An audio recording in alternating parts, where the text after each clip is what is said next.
Bag మీద రాసుకొని statement రాసుకున్నాం. ఇప్పుడు ఆ ఎవిడెన్స్ ఏదైతే ఉందో దాన్ని వీడియో రికార్డింగ్ చేసి కూడా మనం కోర్టుకు సమర్పించేది ఇప్పుడు విషయం. ఎందుకంటే ఈరోజు స్టేట్మెంట్ ఇస్తాడు, రేపు కోర్టుకి వెళ్ళిన తర్వాత ఆ స్టేట్మెంట్ చేంజ్ చేసే అవకాశం ఉంది. మనం వీడియో రికార్డింగ్ చేసి కోర్టుకు సమర్పించినప్పుడు కోర్టు దగ్గర స్టేట్మెంట్ని వీడియో రికార్డింగ్ స్టేట్మెంట్ని మనం ఛాలెంజ్ చేసినప్పుడు ఆ వీడియో రికార్డింగ్ స్టేట్మెంట్ బట్టి అతని పైన పర్చులీ కింద యాక్షన్ తీసుకునే ఛాన్స్ ఉంది. కాబట్టి దానివల్ల విట్నెస్ అనేది ఒక స్టేట్మెంట్ ఇచ్చినప్పుడు దాన్ని చేంజ్ చేయకుండా ఉండే అవకాశాలు ఇప్పుడు ఉన్నాయి.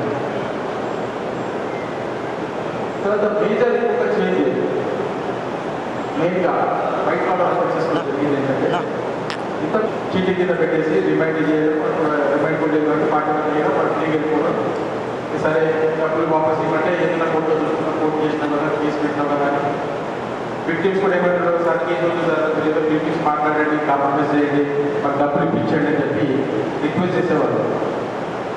ఇప్పుడున్న కొత్త చట్టం ఏమిటంటే 107 BNSSలో ఒక వ్యక్తి చీట్ చేసి ఆ డబ్బుని ఏ విధంగా మార్చుకున్నారు, ఒక ఇంట్లో టీవీ కొనుక్కున్నా, ఒక బైక్ కొనుక్కున్నా, లేకపోతే ఇంత బంగారం కొనుక్కున్నా, ఏ వస్తువు కొనుక్కున్నా ఉన్నది మొత్తం సీజ్ చేసే అవకాశం పోలీసులు ఇస్తారు. దానివల్ల ఈ ఆర్థిక నేరాలు అనేది మనకు చేయడానికి భయం స్టార్ట్ అయింది. ఇంతకుముందు ఏమంటే ఆ చూసినప్పుడు కోర్టు ఏమైపోతుంది, అప్పుడు 4 సంవత్సరాలు నడుస్తుంది, అందులో కాంప్రమైజ్ అవుతుందని ఎంతవరకైనా పొలాలు చేసేవాళ్ళు. ఇప్పుడున్న కొత్త చట్టంలో బ్యాగ్ అకౌంట్ ఫ్రీజ్ చేసేచ్చు, వాడు మన ఇంగ్లీష్ అమ్మి కోర్టు పర్మిషన్ తప్పకుండా మనకి రిటర్న్ చేసే అవకాశం ఇప్పుడు కొత్త చట్టం ఇటువంటి మేజర్ చేంజెస్ మనకి జరిగింది. ఇంకా మీరు 3 days కోర్సు కాబట్టి ఇంకా మిగతా ఓన్లీ సిఆర్టీసీ చెప్తున్నాను, బిఎన్ఎస్ఎస్ బిఎస్సీ ఈ రెండు కూడా టైం లేదు, రెండు కాబట్టి మిగతా సెషన్స్ ఎస్సీపీ బోధర్ గారు అంటే కొత్త చట్టంలో బిఎస్సీ భారతీయ సాక్ష్య ఆధీన్యం ఏదైతే ఉందో అది ఇండియన్ ఎవిడెన్స్ యాక్ట్ అనేది దాన్ని మెయిన్గా విలేకరు ప్రెస్ వాళ్ళు ఉన్నారు కాబట్టి ఎలక్ట్రానిక్ ఎవిడెన్స్ అనేది అడ్మిసిబుల్ ఎవిడెన్స్ అనేది ఇంతకు అంత స్ట్రాంగ్గా లేకపోతే ఇప్పుడు అది ఎవిడెన్స్ స్ట్రాంగ్ అయింది. అక్కడ పెద్ద చేంజెస్ ఎక్స్ప్లెయిన్ చేస్తారు. సిఆర్పిసి చాలా పెద్ద సబ్జెక్టు, నేను జస్ట్గా చిన్న చేంజెస్ ఇవ్వండి. Thank you everyone. జర్నలిస్ట్ మిత్రులకు అందరికీ, ప్రింట్ ఎలక్ట్రానిక్ మీడియా అందరికీ నమస్కారం. ఈరోజు మనకు ముఖ్యంగా 3 క్రిమినల్ మేజర్ లాస్ గురించి మనకు ఈ వర్క్షాప్ గురించి డిస్కషన్ చేసుకుంటున్నాము. ముఖ్యంగా భారతదేశంలో 3 క్రిమినల్ లాస్ ముఖ్యంగా ఉంటాయి. అందులో ఐపీసీ, సిఆర్పిసి, ఎవిడెన్స్ యాక్ట్ 3 కూడా వాటి స్థానంలో బిఎన్ఎస్ఎస్, బిఎస్సి ఈ 3 చట్టాలు వచ్చాయి. 2023 డిసెంబర్లో ఈ కొత్త చట్టాలు ఆమోదించబడ్డాయి. 2024 జూలై 1 నుంచి ఈ చట్టాలు అమల్లోకి వచ్చాయి. అప్పటి నుంచి మనం ఈ కొత్త చట్టాలను అనుసరిస్తున్నాము. ఈరోజు భారతీయ సాక్ష్య అధీనం, దీన్నే ఇండియన్ ఎవిడెన్స్ యాక్ట్ 1872 ఉండే దాని స్థానంలో బిఎస్సీ వచ్చింది, భారతీయ సాక్ష్య అధీనం. ఇది ఐపీసీ ఏమో ఒక నేరం జరిగితే నేరస్తుడు ఎలాంటి సెక్షన్లు, ఎటువంటి సెక్షన్లు పెట్టాలి, చేసిన ఎటువంటి నేరం చేస్తే ఎటువంటి శిక్షలు పెట్టాలని దానికి సంబంధించిన శిక్ష, ఎటువంటి నేరానికి ఎన్ని సంవత్సరాల శిక్ష అటువంటి ఐపీసీలో పెట్టారు. సిఆర్పిసిలో కోర్టు ప్రొసీడింగ్స్, సిఆర్పిసి ప్రకారం మనము ఈ న్యాయ వ్యవస్థ అంతా కూడా నడుస్తుంది. అదేవిధంగా ఇండియన్ ఎవిడెన్స్ యాక్ట్ కేసులు పెట్టిన తర్వాత సరైన ఆధారాలతోటి కోర్టులో సాక్ష్యాలని ప్రవేశపెట్టి విచారించిన తర్వాత తీర్పులు వెలువడడం జరుగుతుంది. ఈరోజు ఈ ఇండియన్ ఎవిడెన్స్ యాక్ట్లో కొన్ని విషయాలు బ్రీఫ్గా మనం తెలుసుకుందాం. మొదటగా మనం రోజు వినే పదం కోర్టు అంటాం. కోర్టు అంటే ఏం చేస్తాం? కోర్టు అని మనం రోజు వింటుంటాం. అసలు దాని గురించి చాలా మంది మనం రోజు వాడే పదమే. కానీ కోర్టు అంటే ఏంటంటే అక్కడ న్యాయమూర్తులు, మ్యాజిస్ట్రేట్లు మరియు న్యాయపరంగా సాక్ష్యం చెప్పుటకు అధికృతమైన వారే దాన్ని కోర్టు అంటారు. దీంట్లో మధ్యవర్తులకు వర్తించదు. వీటిని కోర్టు అంటారు. అదేవిధంగా డాక్యుమెంట్ అనేది చాలా కోర్టు పర్పస్లు, కోర్టుకు ఎవిడెన్స్ సంబంధించి పత్రం అనేది చాలా ఇంపార్టెంట్. ఇది కోర్టు మౌఖికంగా కంటే డాక్యుమెంట్కి ఎక్కువ ప్రాధాన్యత ఇస్తుంది. సో కోర్టు కావాల్సింది కూడా సాక్ష్యాలు. అది లిఖితపూర్వకంగా ఉన్న సాక్ష్యాలనే కోర్టు ఎక్కువగా పరిగణించబడుతుంది.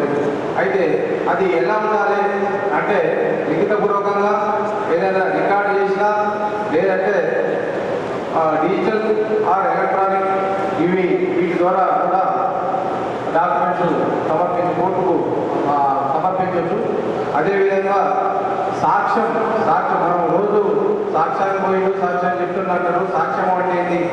కోర్టు అనుమతి ద్వారా ఇవ్వబడిన అన్ని ఎలక్ట్రానిక్ ప్రకటనలు మరియు వివరాలను సాక్ష్యంగా మనము పరిగణించబడతాము.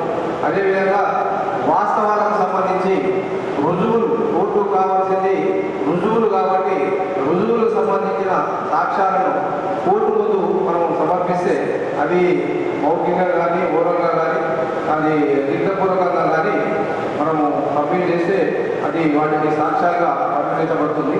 అదేవిధంగా ఇప్పుడు బిఎస్ఏ చట్టం వచ్చిన దీని ప్రకారం ఎలక్ట్రానిక్ అంటే డిజిటల్ సాధనాల ద్వారా కూడా కోర్టు పరిశీలనకు సమర్పించే అన్ని పత్రాలను కూడా సాక్ష్యాలుగా పరిగణించబడుతుంది.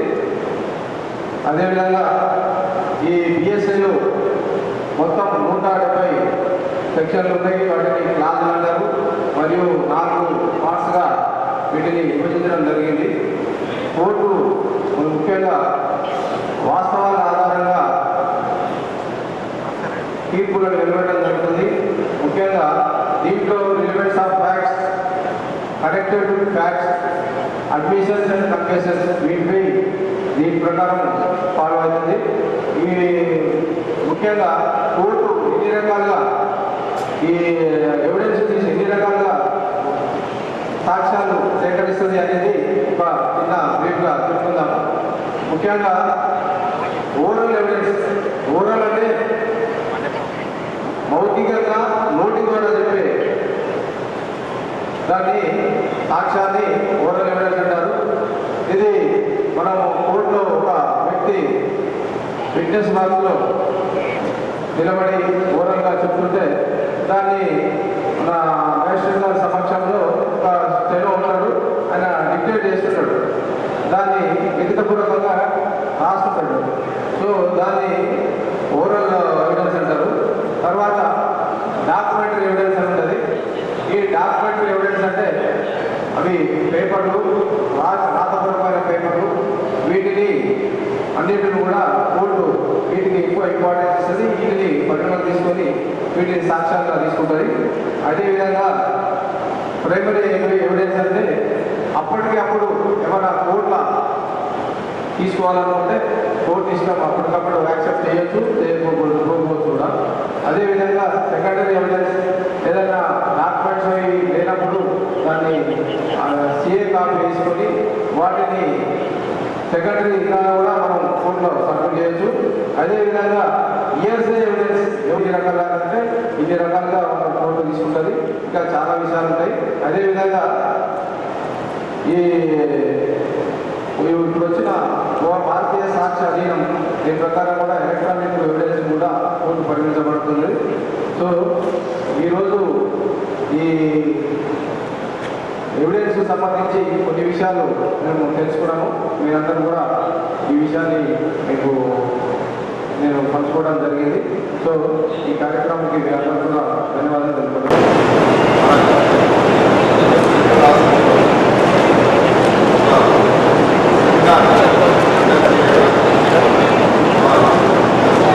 మరియు మా సోదర పోలీసు మిత్రులకు అందరికీ పేరు పేరున నమస్కారాలు, ధన్యవాదాలు. మనందరూ మనం జూలై 2024 నుంచి కొత్త చట్టాలను అమలు చేసుకుంటున్నాం. దీంట్లో భాగంగా మన పోలీసు జ్యుడిషియరీ తర్వాత పబ్లిక్ ప్రాసిక్యూటర్ అందరికీ ఈ కొత్త చట్టాలపై అవగాహన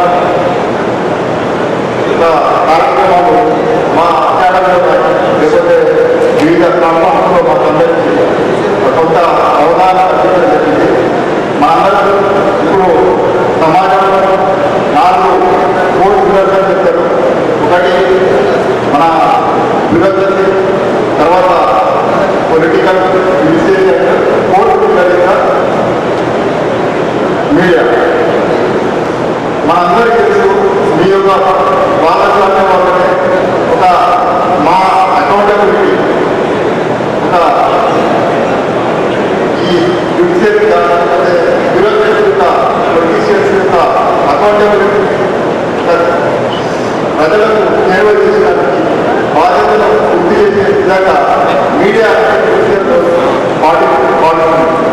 మరి ఇటువంటి ఈ మీడియా కూడా ఈ కొత్త చట్టాలపై కొంత మేరకు అంటే ఏనాటి మార్పులు వచ్చినాయని తెలియజేయడానికి ఈరోజు అందరం ఒక ప్లాట్ఫామ్ ఒక సెమినార్ లాగా మీకు మాకు ఒక రిలేషన్ మెయింటైన్ చేస్తుంది.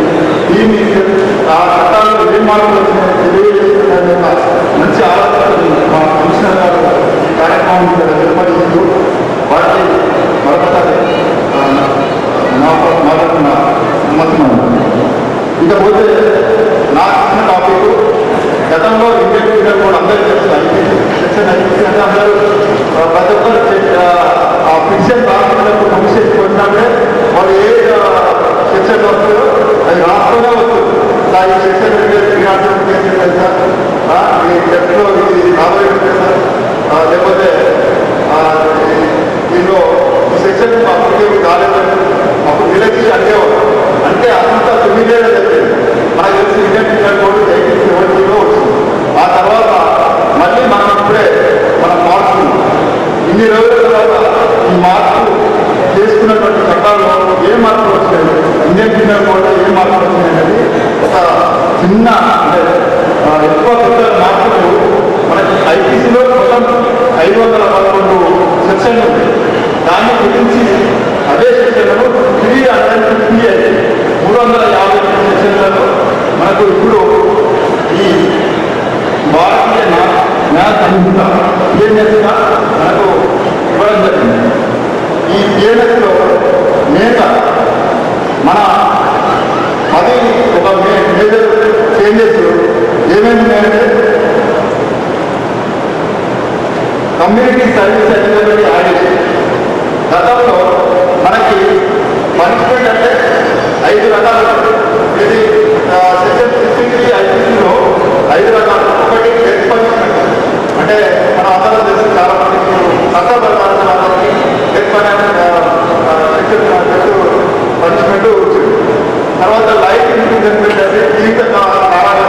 మనం మన దగ్గర కూడా మన నిజామాబాద్లో తిరుపతిలో చాలా కేసులలో జీవిత కారాగారం మన మార్పుల్లో జరిగినటువంటి కేసులలో చాలా కేసులలో లైఫ్ ఇంప్రిజన్మెంట్ నేరస్తులకు ఇవ్వడం.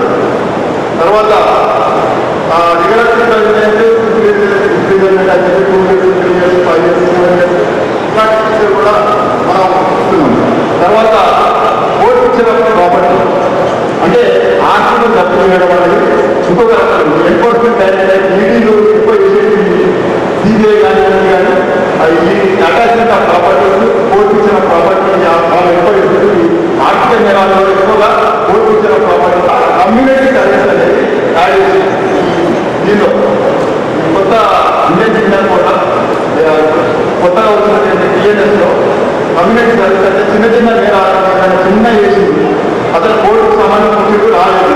అప్పుడు ఒక 2 రోజులు ట్రాఫిక్ డ్యూటీ చేయమని చెప్పడం, లేకపోతే ఒక అనాథాశ్రమం పోయి అక్కడ వంట చేయించడం, లేకపోతే చిన్నగా అక్కడ సేవ చేయమని చెప్పడం, ఇట్లాంటి చిన్న చిన్న నేరాలు పెట్టి దానిలో భాగంగా మనకు కొత్తగా కమ్యూనిటీ సర్వీస్ అనేది కొత్తగా వచ్చినటువంటి నేరాలకు శిక్ష.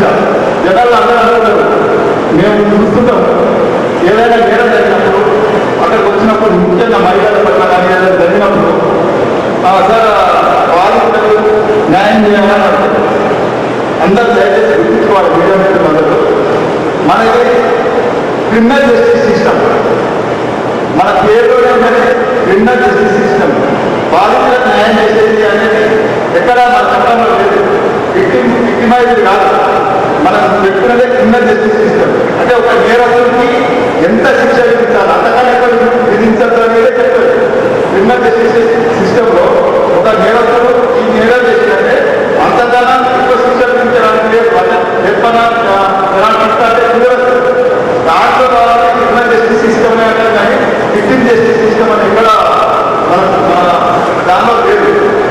అందుకని దయచేసి చాలా మంది వచ్చి మన పోలీసు వాళ్ళు నేరం మా బాధితులు న్యాయం చేయాలని ఇప్పుడు విశేష నిన్న మన ఆఫీసులో ఒక మహిళ అనుమానం జరిగింది. వాళ్ళే నిర్ణయిస్తారు. అట్లాంటి చాలా ప్రాబ్లమ్స్ వస్తుంది. చట్టాలపై అవగాహన మనకు వాళ్ళని చంపేయాలని కృషి చేయాలని చేస్తారు. ఆ సందర్భాల్లో మీ యొక్క పాత్ర చాలా మాకు హెల్ప్ఫుల్గా చాలా సందర్భాల్లో మీరు ఉంటున్నారు. తప్పకుండా మీ ద్వారా మాకు కొంత శాంతి భద్రత కాపాడుతుందని, లేకపోతే మనకు చట్టాల తర్వాతనైనా మీరు దాన్ని ఏం జరిగిందనే వాస్తవాలు మెయిన్గా ఈ సెడిషన్ యాక్ట్ మనకు స్వాతంత్రం రాకముందు బ్రిటిష్ రూల్ వాళ్ళు చేసినప్పుడు చాలా మంది సెడిషన్ యాక్ట్ కింద అంటే గవర్నమెంట్ వ్యతిరేకంగా వాళ్ళు ప్రోత్సహిస్తున్నారు, వాళ్ళు ఇన్సైట్ చేస్తున్నారు, ఎంకరేజ్ చేస్తున్నారు, ప్రభుత్వ వ్యతిరేక కార్యకలాపాలు చేస్తున్నారని చెప్పి స్వాతంత్ర సమరయోధులు అందరినీ కూడా సెడిషన్ యాక్ట్ కింద మట్టుకుపోయి ఏ కింద చాలా మనం కేసు పెట్టి వాళ్ళను బ్రిటిష్ అప్పుడు 1917 బ్రిటిష్ గవర్నమెంట్ మన స్వాతంత్ర సమరయోధులు కూడా సెడిషన్ కింద జైలు చేసి వాళ్ళ శిక్షలు చేసి వాళ్ళని గౌరవించాలని హాన చేయాలి. సెక్షన్నే కొట్టించి మొత్తానికి 124 శాశ్వతంగా తీసేసినారు. సెక్షన్ లేకుండా చేసినారు. అది జనరల్గా మీ అందరికీ తెలుసు. మనకు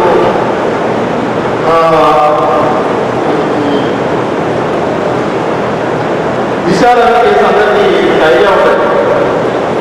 దిశారాల కేసు మన 20లో వచ్చింది. ఆమె బెంగళూరు ఈ ఎన్విరాన్మెంటల్ యాక్టివిస్ట్ కన్వర్ట్ అని చెప్పి మనకు పాంబాసు 3 పాంబాసు ఢిల్లీలో పంజాబ్ వాళ్ళందరూ అక్కడ చేసినప్పుడు ఆ పాంబాసుకు వ్యతిరేకంగా మన కన్వర్ట్ లీడర్ నుంచి సోషల్ మీడియాలో ఒక తన ట్విట్టర్ హ్యాండిల్లో పోస్ట్ చేసింది. అక్కడ దాన్ని మన ఎలా అంటే ఇక్కడ ఉన్నటువంటి ఈ పంజాబ్ పాకిస్తాన్ ఉగ్రవాదం ఉన్నారు, పాకిస్తాన్ వాళ్ళ ఉగ్రవాదం పనిచేస్తున్నది. ఢిల్లీ పోలీసులు మనకు ఒక ఈ సెడేషన్ మీద 124 మీద ఇక్కడ మన దగ్గర దిశాల మీద కేసులు నమోదు చేసింది. దీనిలో అతను వ్యక్తి ఏంటంటే ఆ టూల్ కిట్ ఆ కన్వర్ట్ ఏదైతే తన ట్విట్టర్ హ్యాండిల్ వచ్చినటువంటి టూల్ కిట్ ని మార్చి తను తన ఈ ఆన్లైన్ పోస్ట్ చేసిండు. కింద హ్యాష్ట్యాగ్ ఆఫ్ మై ఇండియా, ఆ తర్వాత కొన్ని వరల్డ్ వాచింగ్ అని చెప్పి హ్యాష్ట్యాగ్ వరల్డ్ వాచింగ్ అని చెప్పి ఒక పిలుపునిచ్చుకుంటూ ట్విట్టర్లో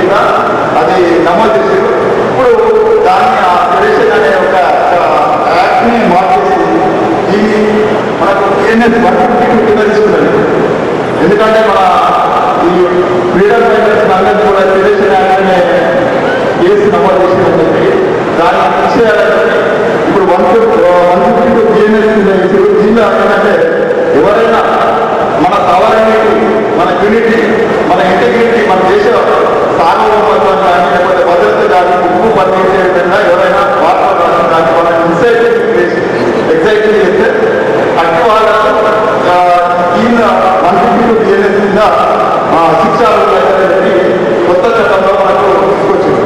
అట్లే ఇప్పుడు బిఎన్ఎస్ సెక్షన్ 196 ఇది ప్రమోటింగ్ ఎన్ఈపీ బిట్వీన్ గ్రూప్స్. ఇది కూడా దీనిలో మెయిన్గా మీడియా వ్యక్తులు గుర్తించుకోవాల్సి అది చాలా మంది అంత సీనియర్ వాళ్ళు ఉన్నారు, రాస్తూనే ఉంటారు. ఇట్లా తెలిసిందని రాస్తారు. ఇక్కడ కూడా ఈయన వంచిందని ఇక్కడ రాయాలి. అది చాలా జాగ్రత్తగా తీసుకుంటారు. కానీ కొంతమంది కొత్త వాళ్ళు కానీ లేకపోతే మనకు పొరపాటున అట్లాంటివి కూడా ఇక్కడ కూడా రాయాలి. మనం కన్ఫ్యూజ్ గ్రూప్ ఉన్నప్పుడే ఒక మీద ఆరోపణ చేయాలి. అది డైరెక్ట్గా ఈరోజు ఈ కొత్త చట్టాలను వచ్చి 1 ఇయర్ ఆల్రెడీ దాటిపోయింది. అయినా సరే ఇప్పుడు మన పాత చట్టాలు 1860లో వచ్చినా కానీ మనం రోజు ఏదైనా డౌట్ వస్తే మళ్ళీ రిఫర్ చేయడం తప్పదు. అలాంటిది 1 ఇయర్ అయినా కానీ పెద్ద సమయం కాదు. ఇంకా చట్టాల మీద అవగాహన రావాలంటే మనం గోవన్ రిఫరింగ్ బుక్స్ అయితేనే తప్ప మనకు జరగదు.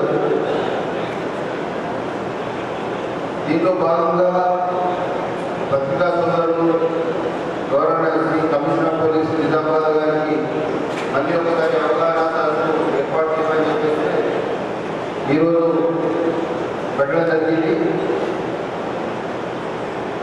కానీ ఆశించిన మేరకు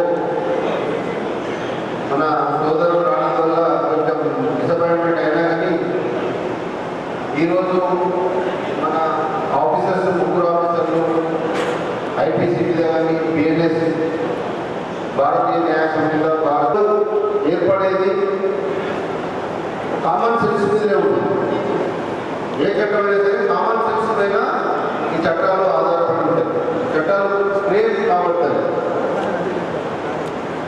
అదే కామన్ సెన్స్ ఆధారంగా మన భారతదేశంలో మన రాజ్యాంగాన్ని రాస్తున్నాం. రాజ్యాంగం కంటే ముందు ఉన్న చట్టాలన్నీ కూడా మనం ఒక అమెండ్మెంట్ చేస్తున్నాం. ఈ రాజ్యాంగం కంటే ముందున్న చట్టాలన్నీ కూడా రాజ్యాంగం ఇంప్లిమెంట్ చేసిన తర్వాత మనకు ఇంప్లిమెంటేషన్లోకి వస్తారు. కానీ ఏవైతే చట్టాలు రాజ్యాంగానికి మన అమెండ్మెంట్ చేస్తున్న రాజ్యాంగానికి లోబడి లేవో ఆ చట్టాలు మాత్రం మనకు కనిపిస్తాయి. దాన్ని ఏం చేస్తున్నాం? పర్సన్ ఆఫ్ అన్సౌండ్ మైండ్ అంటే వస్తున్నాం. కొన్ని ఇట్లాంటి పదాలకి మనము అంటే బ్రిటిష్ వాళ్ళు ఇంప్లిమెంటేషన్ చట్టాల్లో ఇలాంటి పదాలు ఉన్నాయి. అవన్నీ మనకు సంబంధం లేదు, మనకు అవసరం లేదని చెప్పి చాలా కొన్ని అఫెన్సివ్ అని కొన్ని వర్డ్స్ మనకు సంబంధం లేని వర్డ్స్ ఉన్నాయని అట్లాంటివి రాసుకోవడం జరిగింది. అదేవిధంగా ఇప్పుడు కొత్త చట్టాలలో అప్పుడు 1961లో నా యొక్క అంగీకారాన్ని తీసుకున్నట్టు అంటే అప్పుడు 60 కింద కొత్త సెక్షన్ మనం యాడ్ చేసుకుంటుంది. ఇట్లా చాలా విషయాలు మనము ఇంతకుముందు ఐపీసీలో అనార్గనైజ్ ఉంటుంది. ఒక్కొక్క సెక్షన్ ఒక్కొక్క దగ్గర ఒక ఫ్యామిలీకి సంబంధించిన అఫెన్స్ ఉంటే 498 ఒక దగ్గర ఉంటే 376 ఒక చాప్టర్లో అన్న డిఫరెంట్ చాప్టర్స్లో ఈ సెక్షన్స్ ఉన్నాయి. దాన్ని కోడికల్ ఒకటి చాప్టర్స్ కింద తీసుకురావడం జరిగింది. ఇట్లా చాలా మనకు మార్పులు చేసి దాదాపు ఐపీసీలో కానీ పిఎన్ఎస్లో కానీ పిఎన్ఎస్ఎస్లో కానీ లేకపోతే పిఎస్సీలో కానీ 90% అవే ఆ సెక్షన్లో ప్రపంచంలో ఎక్కడైనా సరే చట్టాలు అనేది కామన్ సెన్స్ తోటి ఆధారపడి ఉంటుంది. కామన్ సెన్స్ అనేది ఒక హ్యూమన్ బీయింగ్ థింక్ చేసేది. కాబట్టి ప్రపంచంలో ఎక్కడ ఉన్నా మనిషి హ్యూమన్ అనేది ఒకటే కామన్ సెన్స్ తోటి ఆలోచిస్తాడు. కాబట్టి చట్టాలు అనేవి కాకపోతే సెక్షన్లు కానీ సెక్షన్ అనేది ఒక నెంబర్ ఇస్తున్నాం అంతే. కానీ ఆ సెక్షన్ అనేది నెంబర్ కాదు సార్. ఆ నెంబర్ ఉన్నటువంటి ఇంగ్రీడియంట్స్ అనేది మనకు చాలా ఇంపార్టెంట్. కాబట్టి ఈ న్యూ చట్టం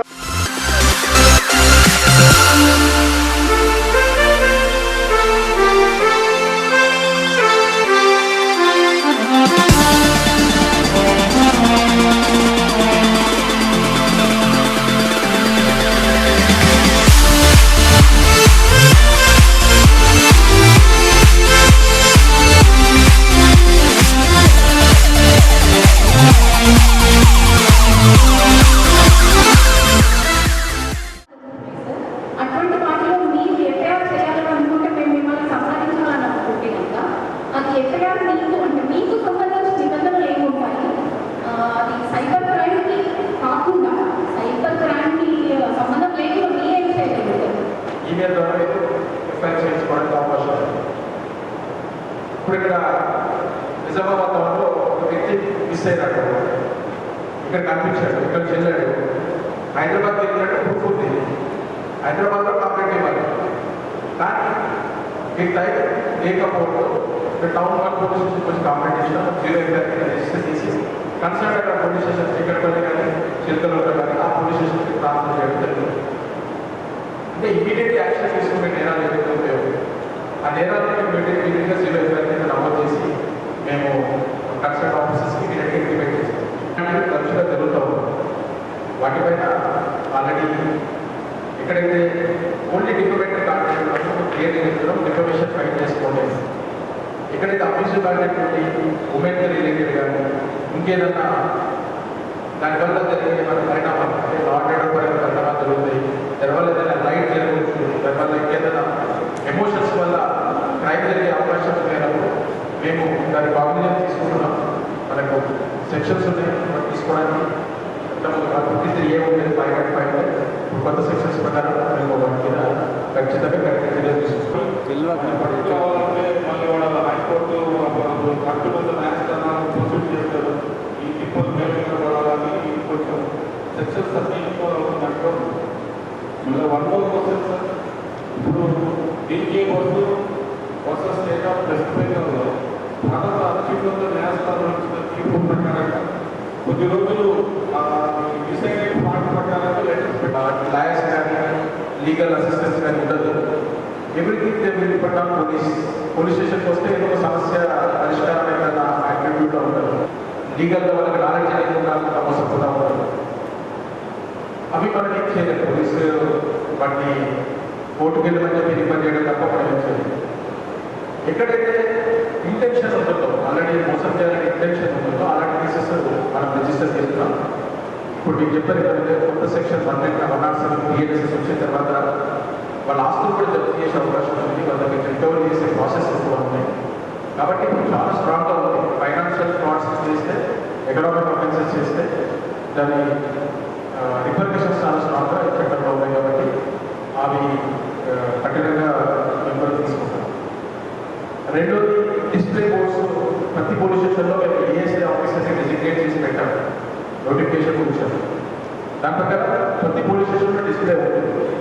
ఇప్పుడు అరెస్ట్ అనేది చాలా తగ్గింది. మీకు అందరికీ తెలుసు 35 PNSS వచ్చిన తర్వాత 7 years బిలో అరెస్ట్ చేయడానికి పవర్ లేదు. కాబట్టి నోటీసెస్ వేసుకున్నాం. 7 years నోటీసెస్ రేట్లీ అరెస్ట్ అనేది ఎప్పుడో నెలకి 2-3 పోలీస్ స్టేషన్ తప్ప మేజర్గా అరెస్ట్ అనేవి తగ్గిపోయింది. మీరు అక్కడ ఒకసారి మేము కూడా చెక్ చేసుకుంటాం. ఆల్రెడీ మేము డిజిగ్నేట్ చేసాం, చేసాం, బోర్డ్స్ కూడా పెట్టేసాం. అవన్నీ కూడా ఉంటాయని మేము అనుకుంటున్నాం. ఒకసారి కరెక్ట్గా జరుగుతూనే ఇచ్చారు తప్ప మిగతా ఎన్ని సపరేట్గా డాక్టర్స్ అని చెప్పి జర్నలిస్ట్ అని చెప్పి ఇవ్వదు. అయితే డాక్టర్స్ మాత్రం ఒక స్పెషల్ యాక్ట్ తీసుకొచ్చుకుంటారు. యాక్ట్ ప్రకారం ఏంటంటే హాస్పిటల్లో డాక్టర్స్ ఉండడం కానీ హాస్పిటల్లో ఎక్విప్మెంట్ కన్సల్ట్ చేయడం కానీ ఉంటే దానికి సపరేట్గా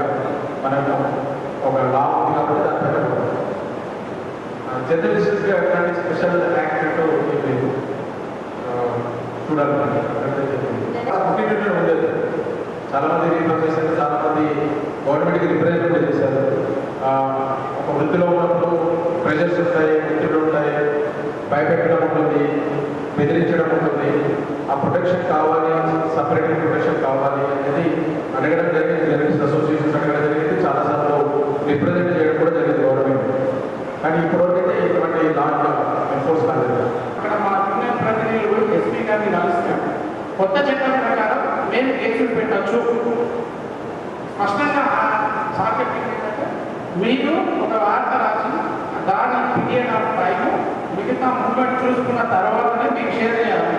అది ఎలాంటి విషయమైనా సరే అట్లా షేర్ చేసినప్పుడు అది పేపర్ అయినా, యూట్యూబ్ ఛానల్ అయినా, న్యూస్ టీవీ ఛానల్ అయినా కేసులు నమోదు చేస్తామని స్పష్టంగా చెప్పింది. అంటే దీని మీద ఒక ఆఫీసర్ స్పెషల్ ఇన్వెస్టిగేషన్ చేస్తున్నారు. దాంట్లో మాకున్న సమాచారాన్ని మాకు తెలిసిన పద్ధతిలో మేము పబ్లిష్ చేస్తున్నాం. దీని మీద వచ్చిన కొత్త విధానాలు ఎట్లా ఉన్నాయి, మేము ఎలాంటి జాగ్రత్తలు తీసుకుంటే బాగుంటుంది అనే దాని మీద వివరణ ఇస్తే బాగుంటుంది అనేది. ఎందుకంటే ఒక ఎగ్జామ్ రాసిన ఇంటర్మీడియట్ ఎగ్జామ్స్ వాళ్ళ పిల్లలు, పేరెంట్స్ ఎంతోమందికి ఒక ఎమోషనల్గా మీరు వాళ్ళకి కనెక్ట్ అయింది. ఇన్ఫర్మేషన్ తప్ప ఫాల్స్ అనేది తర్వాత బట్ ఆ ఇన్ఫర్మేషన్ నా పేరు నాగరాజ్ సార్, నేను బలిమంట సార్. డిపార్ట్మెంట్ నుంచి మా అందించడం కరెక్ట్ వస్తుంది సార్. ఎందుకంటే ఒక క్రైమ్ జరిగింది, ఒక సూసైడ్ జరిగింది, వాళ్ళ కుటుంబ కలహాల జరిగింది అని చెప్పేసి అక్కడ ఉన్న పబ్లిక్ వాళ్ళు చెప్తా ఉన్నారు. దాన్ని మేము ప్రచురిస్తాం. నూతన చట్టాల అవగాహన దాన్ని మా ఆఫీసర్కి డిపార్ట్మెంట్ యాక్చువల్లీ నాకు వచ్చి చెప్పినప్పుడు 200-300 అని చెప్పారు. ఇక్కడ తగ్గింది పెట్టుకోవాలి. సరే, ఇప్పుడు చాలామందికి ఇప్పుడు కొత్త చట్టం బిఎన్ఎస్ అంటారు, బిఎన్ఎస్ఎస్ అంటారు, బిఎస్సీ అంటారు. అంటే ఏంటి? హిందూ చట్టం పేరు మార్చాల్సి వచ్చింది. ఎప్పుడో Indian penal code, criminal procedure code, Indian evidence act అని కలోనియల్ రూల్ అంటే మన బ్రిటిష్ పరిపాలన టైంలో ఫామ్ అయిన మ్యాక్సిమం చట్టం కచ్చపత్యాలు ఆ వాటి నుంచి మార్చి మన భారతీయ బయటకు వచ్చేటట్టు భారతీయత మన గొప్పగా చెప్పుకునేందుకు పేరు మార్చారు. బిఎస్సీ అన్నారు, బిఎన్ఎస్ భారతీయ న్యాయ సంహిత. ఇప్పుడు మళ్ళీ ఇప్పుడు ఏమవుతుందంటే మనం బిఎన్ఎస్ఏ అంటాం, న్యాయ సంహిత అన్నట్టు. ఇంతమంది మళ్ళీ చేసేది సురక్షా సంహిత అన్నట్టు బిఎన్ఎస్, లేదంటే కొత్త త్యాగం నాటం. అయితే మీకు అందరికీ చట్టాల గురించి అవగాహన చేసి ఇప్పుడు ఎందుకంటే ఉన్న సిచ్యువేషన్ అర్థం ఏమంటారు, 420 కేసు పెట్టామంటారు. ఇప్పుడు 420 ఐపీసీలో ఉంటుంది. ఇప్పుడు టీడీపీలో సెక్షన్ మారింది. మీరు ఇప్పుడు 420 సెక్షన్ ప్రకారం పెట్టారంటే 420 బిఎన్ఎస్లో వేరే సెక్షన్ ఉంటుంది, టీడీపీ కాదు. అంటే ఏ సెక్షన్ దేనికి అనేది అవగాహన కాదు. రెండోది ప్రస్తుతం ఉన్న ఆర్టిఫిషియల్ ఇంటెలిజెన్స్ ఇవ్వం లేని విషయాలు కూడా ఉన్నట్టు చూపిస్తుంది. ట్రంప్, మోదీ కొంచెం ఏ మాట్లాడుతున్నట్టు ఏం చేస్తారు, ఎదిగి ఉండదు. డీప్ ఫేక్ టెక్నాలజీస్ అంటారు.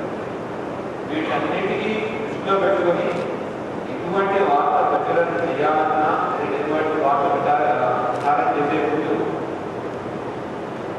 Concern local officers, judicial officer లేదా లీగల్ ఆఫీసర్గా మమ్మల్ని మా యొక్క ఒపీనియన్ తీసుకోవడం మీ పేర ఇంకా ఎక్కువ బాధ్యత. ఒక విషయం చెప్తున్నా, జర్నలిస్ట్కి 2 పదాలు ఉంటాయి. ఒకటి రిపోర్టర్, ఇంకోటి జర్నలిస్ట్. రిపోర్టర్ అంటే ఏదైతే పంపించేవాడు, ఏ తప్పకుండా పంపించేవాడు, ఉద్యోగాలు వెరిఫై చేయడం, లేకపోతే విశ్లేషణ చేయడం. మీరు రిపోర్టర్ కదా తెలుసుకోకండి, జర్నలిస్ట్గా ఎదగండి. ఏం జరుగుతూ ఉంది, ఏ విషయం ఏంటి, ఎందుకు వస్తూ ఉంది, కానీ అసలు ఏంటి, అసలు ఏమి విశ్లేషణ చేసి పెట్టుకుంటారు. మీరేం చేస్తున్నారు ఈ మధ్య ఏదో వచ్చింది మీకు వీడియో వాట్సాప్ వాట్సాప్ నడుస్తూ ఉంది, కూడా మామూలు అడుగుతున్నారు. అలా కాకుండా అసలు ఎందుకు వస్తుంది ఏంటి, ఒక ఇన్ఫర్మేషన్కి కన్ఫర్మ్ చేసుకోవాల్సిన బాధ్యత పైన ఉంటుంది. కన్ఫామ్ చేసుకోకుండా ప్రిపరేషన్ చేయడం కాదు. బాధ్యత గల పౌరులుగా అట్లానే ఒక బాధ్యత గల రిపోర్టర్స్ విలేకరుల యొక్క బాధ్యత నిజమా కాదా అసలు అవునా లేదా అని తెలుసుకోవాలి. అది తెలుసుకోవాలంటే ఒక అవకాశం కోర్టు అంటే ఒక ట్రైన్ నడుస్తాం, కోర్టు కేసు నడుస్తాం, కోర్టులో లీగల్ ఆఫీసర్ అడగాలి. లేదు బయట మీరు విలేకరు మీ యొక్క బాధ్యత తెలుసుకోవడం, దట్ ఈస్ యువర్ రెస్పాన్సిబిలిటీ. మీ యొక్క రెస్పాన్స్ ఆ బాధ్యత ద్వారా మీరు జనాలకి అందరికీ ఉంటారు. అంటే వాళ్ళ మీద మీకు అనాథమైన అంటే ప్రొటెక్షన్ యాక్ట్ లేదు అనేది నిజమే. జర్నలిస్ట్ ప్రొటెక్షన్ యాక్ట్ లేదు, కానీ అడగాల్సిన సంబంధం కాదు. యాక్ట్ గురించి కానీ అడుగుతుంది కానీ అడగాల్సిన పరిస్థితి ఏది కానీ సభలో మనం అడగాలి. దాని గురించి దాన్ని డిఫరెంట్ ప్లేస్లో పెట్టాలి.